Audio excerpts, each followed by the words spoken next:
In this video, I'll show you how to save a document in Google Docs. The first thing to know is that Google Docs saves your work automatically. Google says there is no normal save button because your changes are saved to Google Drive as you type while you are online. So in most cases, you do not need to click anything to save the document manually. To get started, open Google Docs and create a new document or open an existing one.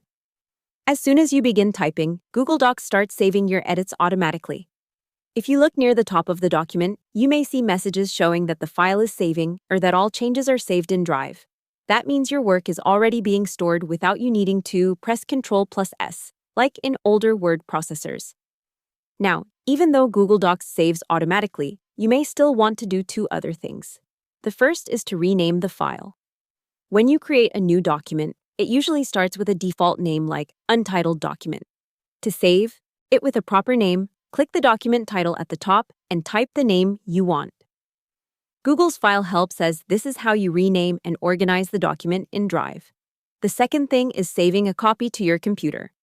If you want the document as a PDF, Word file, or another format on your device, go to File, then Download, and choose the file type you want. Google says the file will then download onto your computer. If you want a PDF specifically, you can also use File, then Print, and choose Save as PDF. If you are using Google Docs on Android, Google says your changes are also saved automatically. And if you are offline, edits save to your device first and then sync to Drive once you reconnect to the internet. That means you can still keep working even without a connection, as long as syncing happens later. So the simple answer is this.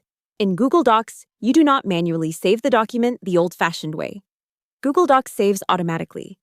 You just type, rename the file if needed, and download a copy only when you want it on your computer or phone.